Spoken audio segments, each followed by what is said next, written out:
today I'm going to speak to y'all about drinking and driving, and how many is just one too many. How many times have you heard about or known someone who has been in a car accident and has been killed or been the one that was drinking and driving? Has it ever hit just way too close to home and then you thought, okay, well, I'll learn from my mistakes or from their mistakes and I won't drink and drive, and then the next week or the next month you go out and do it again? Or have you ever been sitting at a bar and say, I think I can drive home, but I just don't really know if I've had too much to drink? Well, that's what I'm going to inform y'all on today.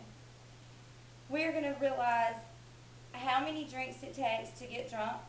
We are going to understand how alcohol is consumed and absorbed in the body, and how serious of a matter drinking and driving is. I want you to understand that my statistics are coming from the National Highway Traffic Association and also the Sober or Slammer laws. Also, I'm going to discuss with you some organizations that were formed, discussed as MAD, Mothers Against Drunk Driving, or STAD, Students Against Destructive Decisions. Both of these are two organizations that are taking a stand on trying to crack down on drinking and driving. Let's begin by first looking at exactly how alcohol intake differs among different people. Alcohol is quickly absorbed into the bloodstream, and depending on the body weight, some people may or may not be drunk as quick or off one or two as others. This is called the BAC, which is your blood alcohol concentration. The larger the person is, meaning the more blood they have in the body, means the more of the amount of alcohol that they can consume. The BAC is a ratio of the amount of blood in the body to the amount of alcohol. Let me say that it is true that if you plan on drinking, it is better to have something on your stomach. This slows the rate of absorption from alcohol to your bloodstream. I didn't know if that was true or not, but I'll look it up. Now the next question is, what does one drink equal? Well, as you can see, one drink equals a 12-ounce beer, 12 ounce, or a glass of wine, which is 3 ounces. Didn't have any of those to bring today, but y'all can picture a 3-ounce glass of wine. Or one shot of a hard liquor, which is 1 ounce. These are all statistics that are found on the National Highway Traffic Safety Association, the NHTF, or TSA for short. The calculation of a BAC, which is the blood alcohol concentration, is what determines if you're drunk. And that's how the law enforcement that are out there determine if you got a DUI. By the driving laws, it is stated that a person is legally drunk if they blow a BAC of 0.08% or higher. Keep in mind that the 0.08 and the BAC will depend on how much you've had to drink and your body mass. Also, it is important to understand that you have something on your stomach if you plan on getting drunk, wasted, drinking, period.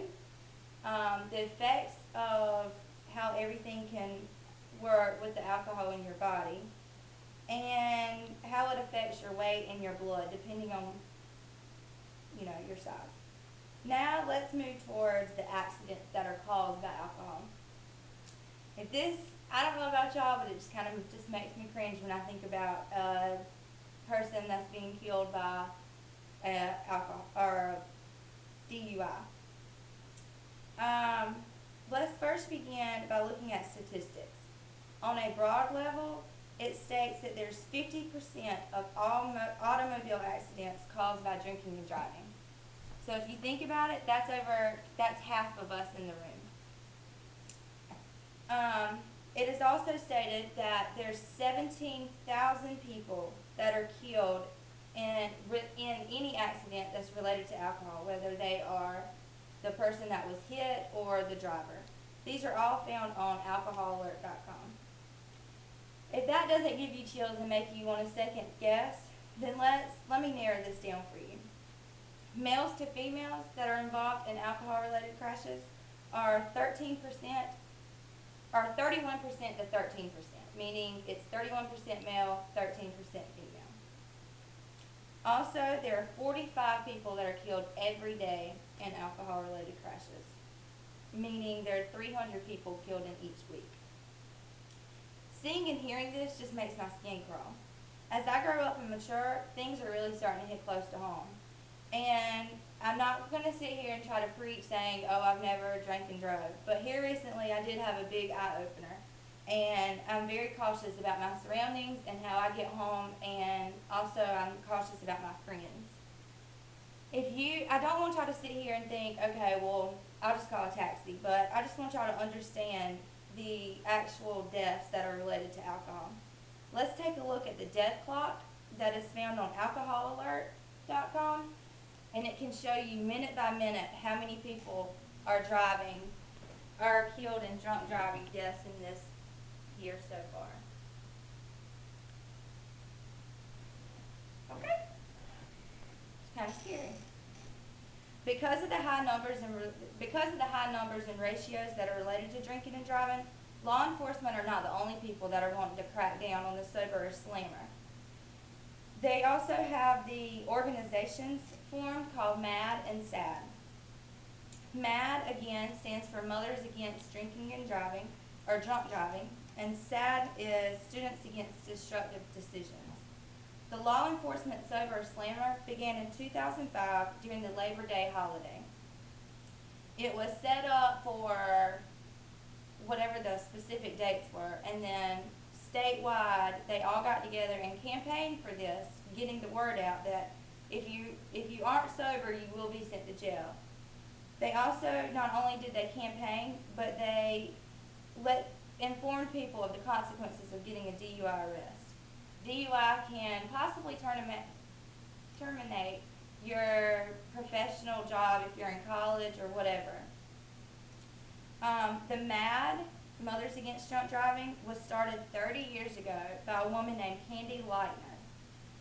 She founded this group because her daughter was killed by a repeat DUI offender, meaning he kept getting DUIs, he went to jail, they let him out, and then he just did it over. He never learned. Still to this day, he never got any big consequence for it. Mothers all over, because of her story and their own personal stories, they're still not giving up, and they're going out there to fight. SAD, on the other hand, is sort of like MAD, but it's not on the same level.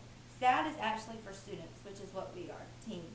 It began in Massachusetts, which is in 1981, and then spread down the map. The mission, over the years, the mission changed, and it used to be in 1981 to saying completely no to drinking and driving. However, now, since it's expanded, and along with the members have grown, it changed to being a group to not just help against drinking and driving, but to help against anything that teens face, like peer pressure, the thought of, oh, well, just have a beer, it's cool, you're not cool if you don't do it, not. Drinking to fit in, so to speak, drug use, and just disruptive decisions, drinking and driving.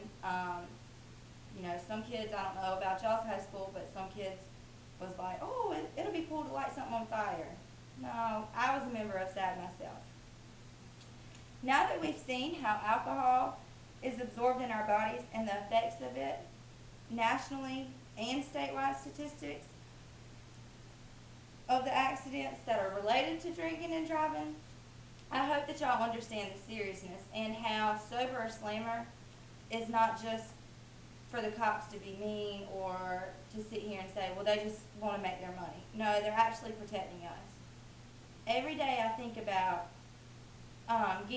when I go out, I think about getting behind the wheel of the car and saying, maybe I shouldn't do this.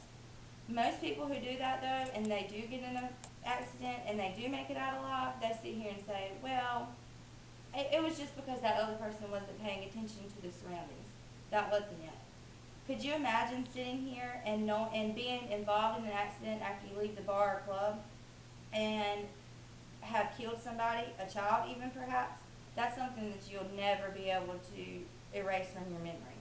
It'll stay with you as you grow and through your life. As I close, I'm not asking any of you to go out and join these organizations, but I'm just asking that before you decide to grab your car keys and get behind the wheel after you leave the bar, club, or just hanging out with friends at a social gathering, I just want you to understand that it's not going to look dumb if you sit here and make a phone call to a friend, a family member, or even a cab. If somebody says that you couldn't handle your alcohol, so be it. Just sit here and say, well, I'm sorry, I didn't want to kill somebody innocent or take my own life. Thank you.